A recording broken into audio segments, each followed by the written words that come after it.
मोदी जी से भी अच्छे संबंध है। अच्छा, और मोदी जी से अच्छे संबंध है। अमित शाह मोदी जी से जी भी बुलाएंगे तो जाएंगे।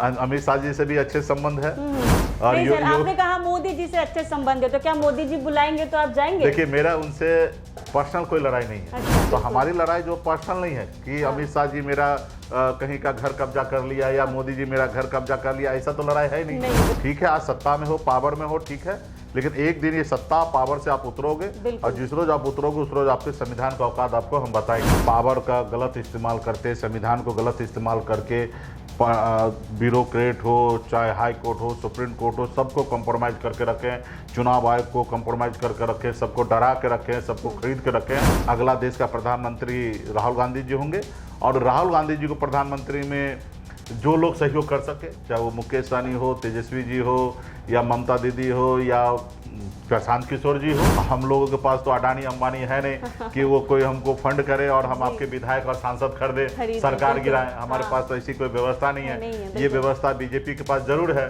किसी का बना हुआ सरकार गिरा देना, उनकी विधायक सांसद खरीदने का। ये देश किसी एक व्यक्ति का नहीं है, ये देश जो है 140 करोड़ जनता का है। और ऐसे जगह पे हर एक व्यक्ति का जरूरी जो है वो सरकार का काम है पूरा करना जी। और जब दिल्ली में जो सत्ता में बैठे हैं उनसे हमारी हमेशा लड़ाई रहेगी। सरकार में रहकर बहुत सारा आप योजना लाते हैं, जनता के लाभ के लिए काम करते हैं, वो ठीक है जी। और ये काम तो 365 दिन 5 साल करना चाहिए, लेकिन सिर्फ चुनाव के समय में ध्यान रखकर आप कुछ रणनीति बनाते हैं तो वहां तक भी ठीक है, लेकिन झूठे प्रॉमिस करना जी। और भी एक परिवार को 2-2 लाख रुपया देना, एक महिला को, अगर एक परिवार में 5 महिला तो 10 लाख रुपए देने का झूठा प्रॉमिस किए हैं। नमस्कार, आप देख रहे हैं NBC 24 और मैं हूं आपके साथ मानसी। बिहार की राजनीति में खुद को सन ऑफ मल्लाह कहने वाले विकासशील इंसान पार्टी यानी VIP के संस्थापक मुकेश सहनी, जिनकी राजनीति निषाद समाज के हक और अधिकारों की लड़ाई के इर्द गिर्द घूमती है, कभी सत्ता के साथ तो कभी विपक्ष के साथ, लेकिन मुकेश सहनी लगातार बिहार की राजनीति में अपनी अलग पहचान बनाने की कोशिश करते रहे हैं। विधानसभा चुनाव के दौरान तेजस्वी यादव के साथ इनकी सियासी साझेदारी खूब चर्चा में रही। अब चुनाव तो खत्म होने के बाद सवाल है कि महागठबंधन के इस प्रदर्शन को मुकेश सहनी ने कैसे देखा? क्या चुनावी रणनीति उम्मीद के मुताबिक रही? और बिहार की राजनीति में अब VIP पार्टी की भूमिका क्या होने वाली है? इन तमाम सवालों पर आज हमारे साथ मुकेश सहनी जी हैं। सबसे पहले सर आपका बहुत बहुत स्वागत है। उनसे हम सीधी बात करेंगे और बेबाक बातचीत करेंगे। इसके साथ ही उत्तर प्रदेश चुनाव को लेकर भी हम चर्चा करेंगे। सन ऑफ मल्लाह के तौर पर निषाद समाज का समर्थन आपको कितना मिलता है सर? नहीं, देखिए, निषाद समाज का ही समर्थन का देन है कि मैं यहाँ तक पहुँचा हूँ। और आने वाले समय में अभी उत्तर प्रदेश में हम लोग काम कर रहे हैं और आपने बिहार का जिक्र किया है जी। तो हमारी रणनीति के अनुकूल हम लोगों ने बहुत ही अच्छा काम किया है। कुछ हमारे रणनीति में चूक है जिसके कारण हम लोगों को थोड़ा सा नुकसान हुआ है जी। लेकिन बड़ा नुकसान हमारी खुद की गलती से नहीं है जी। सरकार एक अलग रणनीति बनाए, ठीक है, जिसके कारण उनको सफलता हासिल हुआ। नहीं तो बिहार में वोटर अधिकार यात्रा में आप देखते होंगे तो रोड पे एक लोग जाति धर्म से ऊपर उठकर राहुल गांधी जी के स्वागत करने के लिए, हम लोगों को स्वागत करने के लिए लोगों ने मजबूती से समर्थन महागठबंधन को दे रहे थे, क्योंकि नीतीश कुमार जी के बाद बिहार में दूसरा विकल्प तो तेजस्वी प्रसाद यादव जी दिख रहे थे जी। और सभी लोगों का समर्थन मिला। लेकिन जहाँ पे सरकार, चुनाव आयोग कंप्रोमाइज हो जाए और high court, supreme court compromise हो जाए, देश के प्रधानमंत्री जनादेश को चोरी करे, संविधान को लोग ना माने, तो ऐसे जगह पे आप क्या ही कर सकते हैं। आप जानते हैं कि बीच चुनाव में कि 2 करोड़ हमारी माता बहन को 10-10 हज़ार रुपया उन्होंने दिया और उनको कहा गया कि हमारी सरकार बनने के बाद 2 लाख रुपया हम आपको और देंगे। सरकार में रहकर बहुत सारा आप योजना लाते हैं, जनता के लाभ के लिए काम करते हैं, वो ठीक है जी। और ये काम तो 365 दिन 5 साल करना चाहिए, लेकिन सिर्फ चुनाव के समय में ध्यान रखकर आप कुछ रणनीति बनाते हैं तो वहां तक भी ठीक है, लेकिन झूठे प्रॉमिस करना जी। और भी एक परिवार को 2-2 लाख रुपया देना, एक महिला को, अगर एक परिवार में 5 महिला तो 10 लाख रुपया देने का झूठा प्रॉमिस किए हैं, जिसके कारण बिहार थोड़ा गरीब प्रदेश है और हमारी माता बहन में थोड़ा एजुकेशन नहीं है, क्योंकि उन्हीं का पैसा उनको बांटने का निर्णय था। और ऐसे जगह पे थोड़ा सा वोट जो है उसके कारण महिला का वोट जो है थोड़ा सा बीजेपी के पक्ष में या कह लीजिए एनडीए को मिला, जिसके कारण उनकी जीत हुई है। जी सैनी जी, आपने 10-10 हज़ार रुपए का जिक्र किया है, तो जब सरकार ने वो 2 लाख रुपए महिलाओं को दिए तो सरकार का कहना था कि हम महिलाओं को रोजगार के लिए ये पैसे दे रहे हैं, तो आपको क्या लग रहा है कि ये पैसे देकर उन्होंने वोट खरीदे? अभी तो दिए नहीं ना, सिर्फ 10,000 रुपया ही 10,000 दिए, तो 2 लाख रुपया देना है। हाँ। तो अभी आप देखिए सरकार का 8-9 महीना हो चुका है, पैसा तो दिए नहीं जी, और 10,000 रुपया देके मतलब आप कौन सा रोजगार स्टार्ट कर रहे हैं? तो यहाँ अगर मनसा आपका सही है तो 2 लाख रुपया और दीजिए, यानी तो सीधा मान लीजिए ना कि आपने जो 20,000 करोड़ रुपया बांटा वो सिर्फ वोट लेने के लिए बांटा, यानी वोट को खरीदने के लिए बांटा गया। और इसके अलावा और भी बहुत ऐसे उन्होंने किया, जैसे वृद्धा पेंशन जो हम लोगों का प्रॉमिस था 1500 रुपया, तो उन्होंने 1100 कर दिया। फिर बिजली बिल जो है 125 यूनिट बिजली फ्री किए हैं। 80 लाख लोगों को, लेबर को जो है मजदूर को उन्होंने 5-5 हज़ार रुपया दिया, जो छठ और दीपावली के लिए कपड़ा खरीदने के लिए। तो बहुत ऐसे स्कीम उन्होंने लाया। टोला सेवक को 25-25 हज़ार रुपया उन्होंने आईपैड खरीदने के लिए दिया गया। तो 40,000 करोड़ रुपया बिहार जैसे राज्य में अचानक 40,000 करोड़ रुपया बांटकर सत्ता में हासिल हो जाना। जनरली आज तक ऐसा होता है कि नेता करप्शन करते हैं और चुनाव का समय होता तो अपना पैसा बांटकर वोट खरीदकर और सत्ता में आते हैं जी। लेकिन यहाँ पे उल्टा हुआ कि सत्ता में रहने के लिए सरकार का पैसा, जनता का पैसा, जनता को ही बांटकर सरकार में बने रहे वोट खरीद, और जिसके कारण आज देखिए बिहार में क्या हालत है जी। भ्रष्टाचार बढ़ा हुआ है, कोई किसी को सुनने के लिए नहीं तैयार है, ये सीएम को कोई सीएम मानने के लिए तैयार नहीं है और बहुत सालों से भारतीय जनता पार्टी सत्ता से दूर रहा जी। यहाँ पे एनडीए में जरूर रहे लेकिन यहाँ पे नेतृत्व नीतीश कुमार जी का रहा और ऐसे जगह पे बहुत सारे जो बीजेपी का कोर है कभी उसको मलाई खाने के लिए मिला नहीं। और अभी जैसे बीजेपी का सीएम है तो सबसे पहले तो एक पिछड़ा समाज का बेटा सीएम है, उनको लोग टारगेट कर रहे हैं और उनको प्रेशर में लाकर और लूट मचा के रखा है। अच्छा। लूट मचा के रखा है, जहाँ जितना हो सकता है वहाँ पे भ्रष्टाचार कर रहे हैं। अभी आपने देखा मंगल पांडे जी का बिल्कुल डस्टबिन का मामला आया, जो 500 रुपया का डस्टबिन है वो 15,000 रुपया है, ठीक है जी। उसी तरीके से भागलपुर में जो पुल गिरा है उसके ऊपर भी एक अलग तरीके से खर्चा करना और उसके बाद फिर से बगैर टेंडर का प्रक्रिया करके वहाँ पे भी काम देकर और अभी उस पर काम कर रहे हैं। 400 करोड़ रुपया का नुकसान हुआ, उसकी जवाबदेही तय नहीं हुआ कि किसके कारण वो पुल गिरा है। लेकिन 400 करोड़ रुपया बिहार सरकार का, बिहार के जनता का पैसा बर्बाद हो रहा है। तो इस तरीके से कई घटना है, तो आने वाला समय में इस घटना को लेकर हम लोग रोड पे उतरेंगे। जी बिल्कुल। अच्छा मुकेश सैनी जी, वीआईपी पार्टी का आखिर अगला राजनीतिक लक्ष्य क्या है? संगठन विस्तार या अगले चुनाव की तैयारी है? नहीं, देखिए संगठन विस्तार होता तो ही हम चुनाव की तैयारी करते हैं। तो अभी हमारा संगठन विस्तार चल रहा है और उत्तर प्रदेश में आप जान रहे हैं कि मैं 2016 से ही काम कर रहा हूं। मैं 2022 में 55 सीट पे हमने चुनाव लड़ा था। अभी जो हमें सफलता बिहार में मिलना चाहिए नहीं मिला और बिहार में भी सरकार अभी बना है और बिहार में भी चुनाव जो है वो 3 साल दूर है लोकसभा चुनाव। और ऐसे समय में हमारे पास उत्तर प्रदेश में संगठन को मजबूत करना है और अगले साल जो चुनाव है उसमें हम लोग चाहेंगे कि हमारे वहाँ पे विचार को फैलाए, ज़्यादा से ज़्यादा संगठन पार्टी मजबूत हो और वहाँ पे हम सरकार सिस्टम में आए, ठीक है।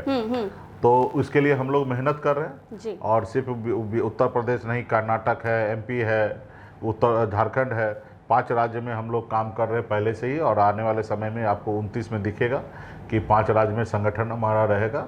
और धीरे धीरे जैसे हम लोग कोई भी चीज़ एक दिन में नहीं होता। बिल्कुल। भारतीय जनता पार्टी के पास अगर 303 सांसद हुआ तो पहले कभी 2 सांसद हुआ करता था। बिल्कुल। तो कभी कोई पार्टी जब नया होता तो 0 पे होता और फिर वही पार्टी हीरो बनती है। तो हमारा अभी संघर्ष का समय है और अभी शरीर में भी शक्ति है, हौसला भी है। तो हम जितना अभी का समय में जितना ज़्यादा मेहनत कर लेंगे और जितना काम कर लेंगे उतना मेरे लिए भविष्य के लिए लाभदायक होगा, पार्टी के लिए, संगठन के लिए। क्योंकि आप जान रहे हैं कि हमारा जो है राजनीति करने का उद्देश्य कभी नहीं रहा। हमारा राजनीति करने का उद्देश्य नहीं रहा, समाज सेवा करने का उद्देश्य रहा और एक आंदोलन से हम राजनीति में आए। जी। समाज को आरक्षण दिलाना मेरा मुख्य मकसद है। जब दिल्ली में निषाद को आरक्षण है या बंगाल में आरक्षण है तो हमारी लड़ाई जो है निषाद समाज को आरक्षण दिलाना है। निषाद समाज का ताकत मैं हूँ और उनका वो मेरा ताकत है, ठीक है। और एक दूसरे को ताकत बनकर हम लोग लड़ाई लड़ रहे हैं और हम मानते हैं कि ये देश को आज़ादी दिलाने में हमारे पूर्वज का बड़ा योगदान रहा।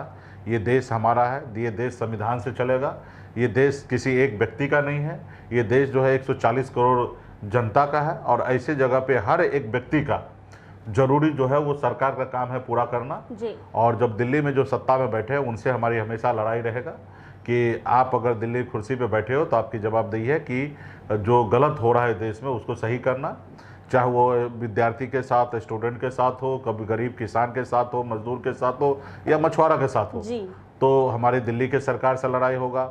उत्तर प्रदेश, बिहार हो या अन्य राज्य है जहाँ पे जिनकी सरकार होगा वहाँ पे हम अपना भूमिका में रहेंगे, विपक्ष का भूमिका में रहेंगे, क्योंकि देश में सरकार का जो योगदान होता है उससे बड़ा योगदान विपक्ष का हमेशा होता है। जी बिल्कुल। सरकार में रहकर सुख सुविधा के साथ वो काम करते हैं लेकिन विपक्ष में संघर्ष करते हैं। जी बिल्कुल। और आज हम लोग देश का आवाज़ बनकर जो सरकार को नहीं दिखाई दे रहा है वो हम उनको दिखाते हैं और विपक्ष का भूमिका में निभा रहे हैं।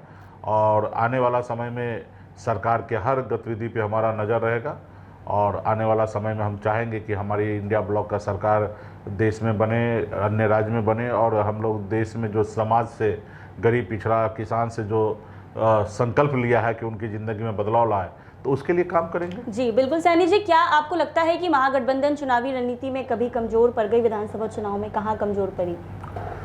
देखिए, कुछ महीने में तो जरूर है, जब हम चुनाव हारे हैं तो हम तो कह सकते हैं कि कुछ कहीं ना कहीं तो चूक जरूर हुआ है। बिल्कुल बिल्कुल। और इसमें कोई संकोच नहीं है। अगर गलती हुआ तो गिरेबान में झांकने की आवश्यकता है हर एक नेता को और उससे सीख मिलेगा और ताकि भविष्य में वो गलती ना करे। बिल्कुल। तो गलती जरूर हुआ है और उस गलती से एज ए विपक्ष का हर एक नेता को सीखने की आवश्यकता कि भविष्य में ऐसी गलती ना करे, क्योंकि हम लोगों के ऊपर लाखों करोड़ों नौजवान हो, किसान हो, हमारे सपोर्टर हो, सबका हम पे विश्वास होता है और जब हमारे लिए काम करते हैं और कुछ हमारे वजह से गलती होता है जिसकी जवाबदेही जो भी लीडर है उनको लेना चाहिए, चाहे वो सीएम कैंडिडेट हो या डिप्टी सीएम कैंडिडेट हो या विधायक हो, उस सबकी जवाबदेही होता ही होना चाहिए। और कुछ गलती हुआ है, हम लोग सुधारने की पूरी प्रयास है। उसको सुधारेंगे, उससे वो दोबारा गलती ना हो। जी बिल्कुल। मुकेश सैनी जी, बिहार के बाद अब उत्तर प्रदेश में चुनाव लड़ने की तैयारी है, तो उत्तर प्रदेश में वीआईपी पार्टी कितनी सीटों पर चुनाव लड़ने की तैयारी कर रही है?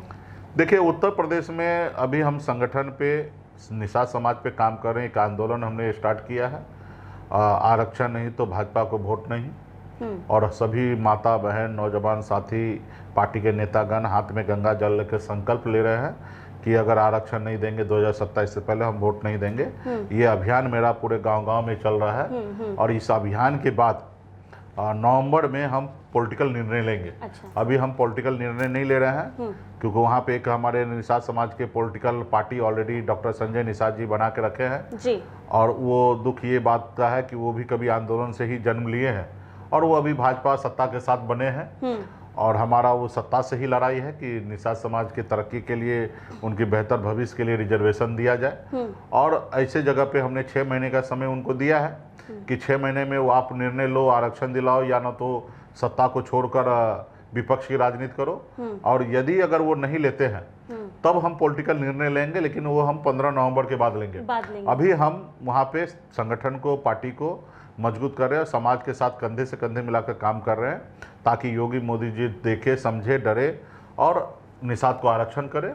नहीं करेंगे तो हमारे तो एक ही संकल्प है, हम जब तक नहीं होगा तब तक लड़ाई लड़ेंगे। हम बिहार के दशरथ मांझी जी के राज्य से आते हैं और दशरथ मांझी का तो एक ही संकल्प, एक ही था कि जब तक तोड़ेंगे नहीं तब तक छोड़ेंगे नहीं। बिल्कुल। तो हम लोग भी, जो हमारा दुश्मन है, हमारे बच्चे का, हमारा समाज का, हमारे आने वाली पीढ़ी का जो दुश्मन है, जब तक उनको हम लोग अधिकार नहीं ले पाते हैं, जब तक अधिकार नहीं देते हैं तब तक उनको हटाए बगैर हम लोग चैन से बैठने वाले नहीं हैं। या अधिकार दे दीजिए या ना तो कुर्सी खाली कीजिए। तो इसकी लड़ाई हमारा है। हमारा सुविधा की राजनीति नहीं है, सहूलियत की राजनीति नहीं है, हमारा संघर्ष की राजनीति है और संघर्ष का ही देन है कि मैं यहाँ तक पहुँचा हूँ और आने वाले समय में और भी हम संघर्ष करेंगे। अभी हमारे 45-46 साल की उम्र है और 15 साल तो मैं संघर्ष कर सकता हूँ। जी बिल्कुल। जब तक हम सीनियर सिटीजन 60 प्लस नहीं होंगे तब तक संघर्ष कर सकते हैं। तो मेरे पास एक लंबा समय है और ऐसे समय में हम लोग लड़ाई लड़ेंगे, संघर्ष करेंगे समाज में बदलाव लाने के लिए। और मैंने अपनी ज़िंदगी में कभी हार नहीं माना है। हमने कभी जो सोचा नहीं वो मुकाम हमने हासिल किया है। तो मुझे लगता है कि हम इसी तरीके से काम करते रहेंगे तो एक न एक दिन हम कामयाबी हासिल करेंगे। जरूर हासिल करेंगे, बिल्कुल। तो क्या मुकेश सैनी जी, यूपी में भी आपकी राजनीति का मुख्य आधार निषाद मल्लाह मछुआरा समाज होगा? जी हाँ, चाहे उत्तर प्रदेश हो या कर्नाटक हो या झारखंड हो या मध्य प्रदेश हो, जहाँ पे भी आप देखिएगा तो हम क्षेत्रीय पार्टी हमेशा बन के रहेंगे और हमारा मुख्य लड़ाई है निषाद समाज को आरक्षण दिलाना, तो ये हमेशा रहेगा। उसके बाद हम सरकार सिस्टम में आते हैं तो हम सभी जाति, सभी धर्म, सभी वर्ग के लिए सोचते हैं, वैसे उस जगह पे हमारा कोई भेदभाव नहीं होता। आज हम इंडिया ब्लॉक में तो हम पूरे देश के बारे में सोचते हैं, विपक्ष की भूमिका में निभा रहे हैं, लेकिन एक होता है ना कि हर एक इंसान का अपना भी एक जिंदगी होता है, अपना एक परिवार होता है। तो निषाद समाज मेरे लिए जो है वो हमारा परिवार है और इसके लिए मैं काम कर रहा हूँ। उसके अलावा देश के 140 करोड़ नागरिक के लिए हमेशा सही डिसीजन होगा। जी बिल्कुल। क्या यूपी में आपकी पार्टी किसी बड़े गठबंधन के साथ चुनाव लड़ेगी या फिर अकेले मैदान में उतरेगी?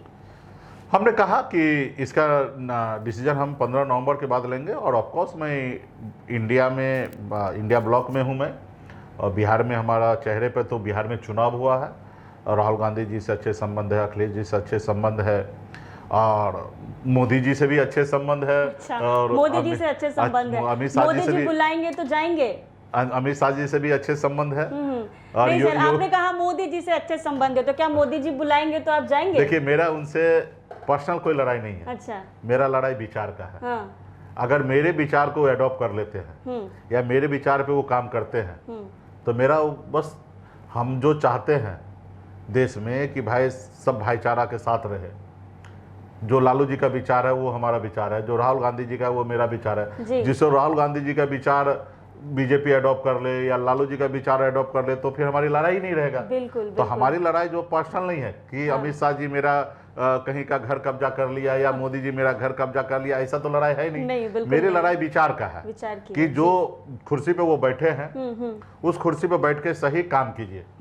हमारी लड़ाई मोदी जी से नहीं, हमें लड़ाई दिल्ली के जो कुर्सी पे जो बैठे उनसे है और वो भी हक की लड़ाई है। हमारे उत्तर प्रदेश में योगी जी से लड़ाई नहीं है, उत्तर प्रदेश में लखनऊ में जो कुर्सी पे बैठे सीएम की कुर्सी पर उनसे लड़ाई है। अच्छा। कल अगर वहां पे अखिलेश जी आ जाते हैं सीएम की कुर्सी पे और उत्तर प्रदेश के निषाद के लिए, गरीब के लिए, किसान के लिए काम नहीं करेंगे तो हमारी उनसे भी लड़ाई होगा।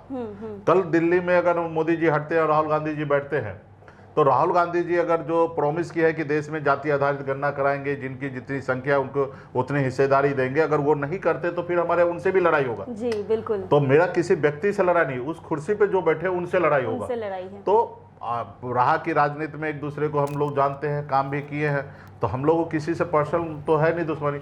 हमारी विचार की राजनीति है, विचार पे हमारे साथ जो सहमति जताएगा वो हमारा दोस्त होगा, जो हमारे विचार के सहमति नहीं जताएगा वो हमारा दुश्मन होगा। यानी मतलब हक की लड़ाई है, जो बात मान जाए वो दोस्त और जो ना माने फिर वो। और मैं स्वर्गीय अटल बिहारी वाजपेयी जी को बताए हुए रास्ते पे चलता हूँ। विपक्ष जो है हमेशा सरकार का तीसरा आंख होता है, जो सरकार को नहीं दिखाई दे रहा है वो सरकार को दिखाने का काम करता है। तो हम सरकार को आईना दिखाने का काम करते हैं। देश में जो गलत हो रहा है, गलत नीति है, वो गुंडागर्दी हो रहा है, उनको हम लोग याद दिलाने की बात करते हैं। अब बताइए, उत्तर प्रदेश में, मैं बिहार का हूँ, उत्तर प्रदेश में जा रहा हूँ, वहाँ योगी जी के पुलिस पूरे लगे हैं और हर जगह हमको रोक रहे, टोक रहे, परेशान कर रहे, 4-4 दिन घर पे बैठा कर रखते हैं। अच्छा। बेगर कारण आपको बैठा लेते। तो ये लोकतंत्र में संविधान का पैर से कुचलने जैसा है।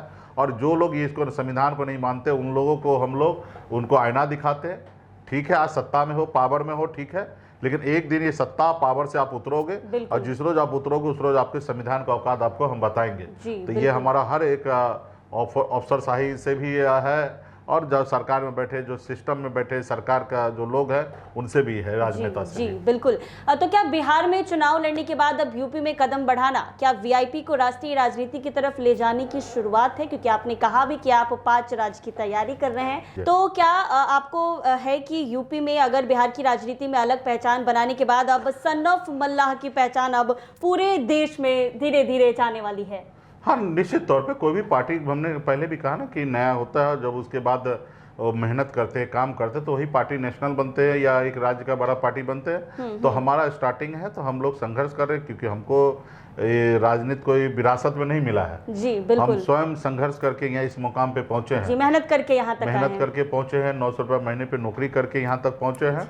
तो मेरा काम होगा कि ज़्यादा से ज़्यादा काम करे, मेहनत करे, पार्टी आगे बढ़े और हर कार्यकर्ता से पर्सनल संवाद करे, पर्सनल संबंध बना के रखे। तो मुझे पूरा विश्वास है कि देश में जहाँ पानी है वहाँ मछुआरा है, जी और जहाँ मछुआरा है एक आबादी है। बाबा साहब ने हम लोगों को जो ताकत दिया संविधान में कि वोट जो है, चाहे वो अंबानी का वोट हो या अडानी का या एक मछुआरा का, सबका वोट का वैल्यू एक ही है। जी। और जब वोट से ही देश में प्रधानमंत्री बनना, मुख्यमंत्री बनना है तो या विधायक या सांसद बनना, तो हम लोग क्यों पीछे रहे। हम लोग चाहेंगे कि हमारे लोग बने।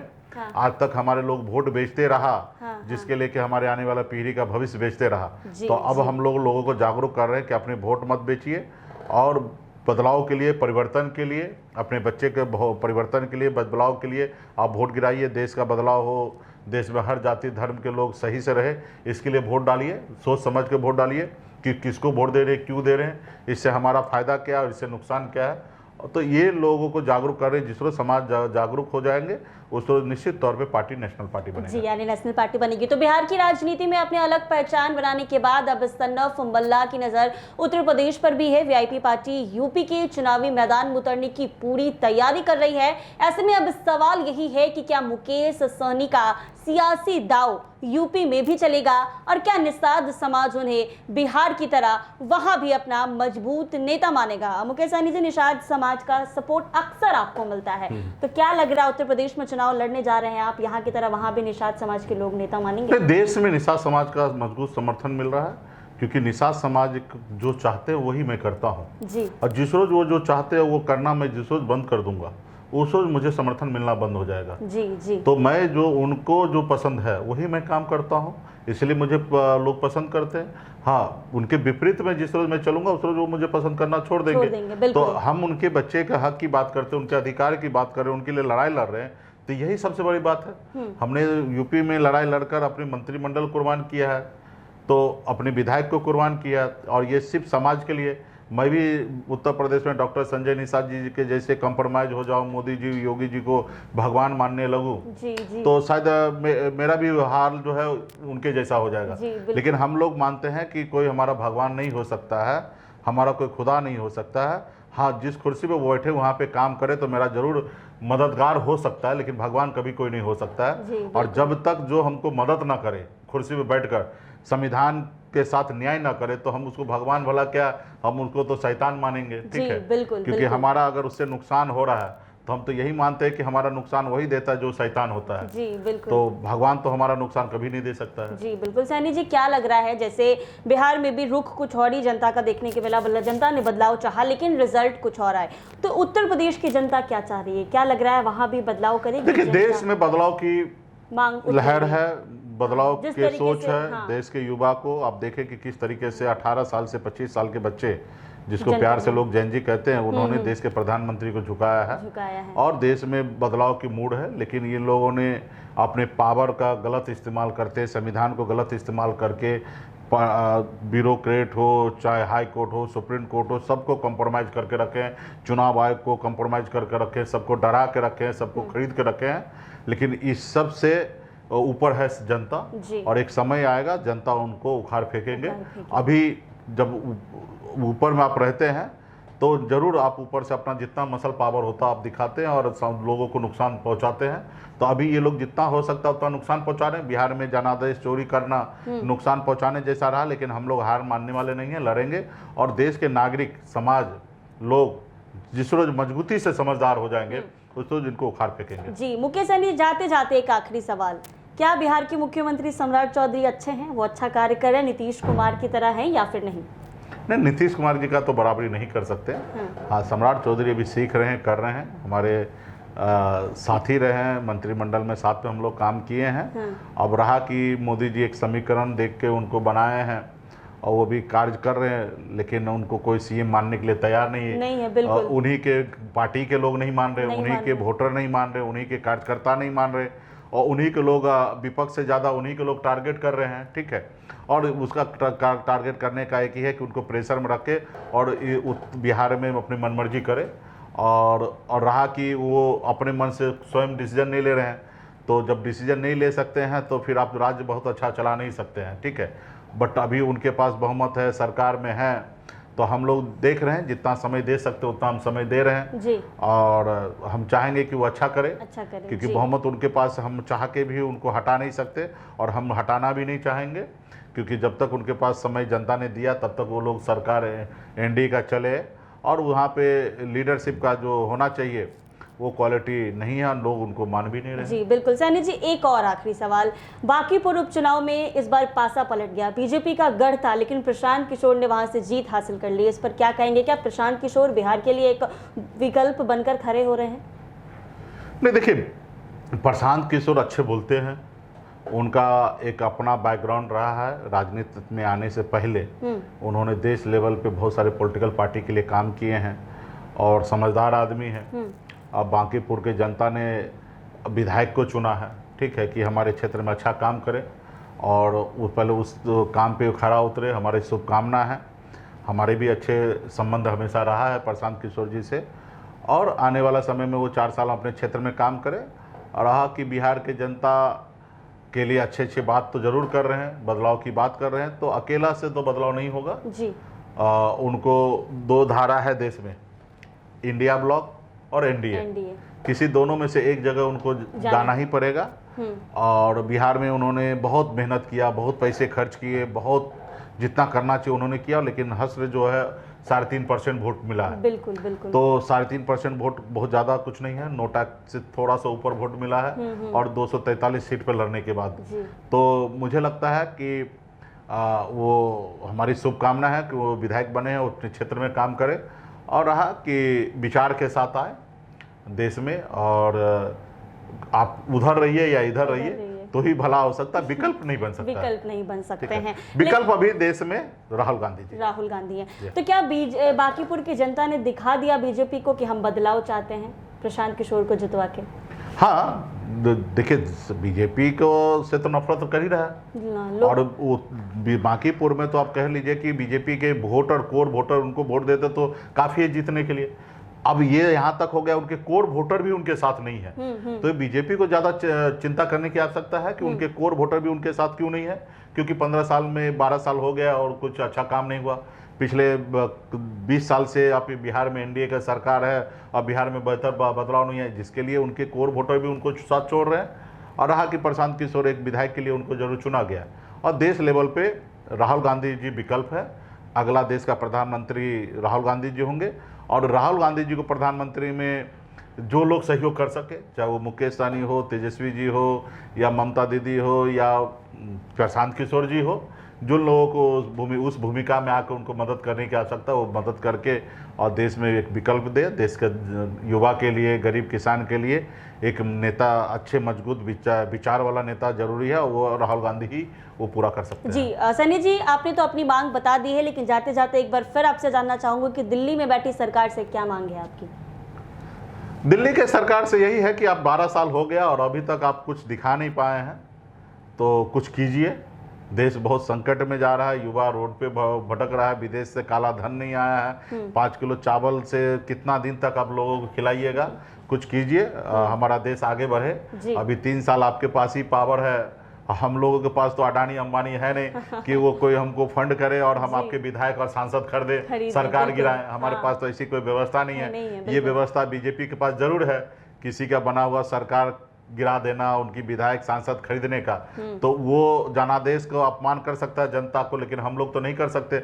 हम तो ये मानते हैं कि अभी मोदी जी के पास 3 साल, पौने 3 साल का समय है, इस समय में कुछ बदलाव ले आए ताकि देश का तरक्की हो, देश का किसान खुश हो, देश के नौजवान खुश हो, देश के हर वर्ग खुश हो जाए। कुछ ऐसी पॉलिसी लाए जिससे सबका फायदा हो। ऐसी कोई पॉलिसी नहीं लाइए कि जिससे सिर्फ आरएसएस का फायदा हो। तो जब ये पॉलिसी लाइएगा तो देश का नुकसान होगा, ठीक है। जैसे उन्होंने ईडब्ल्यूएस पॉलिसी लाया तो एक विशेष वर्ग को लोगों को फायदा हुआ, लेकिन बहुत ऐसे काम पॉलिसी लाने की जरूरी था, निषाद को आरक्षण देने का संबंध था, बहुत ऐसे चीज था, उन्होंने नहीं किया।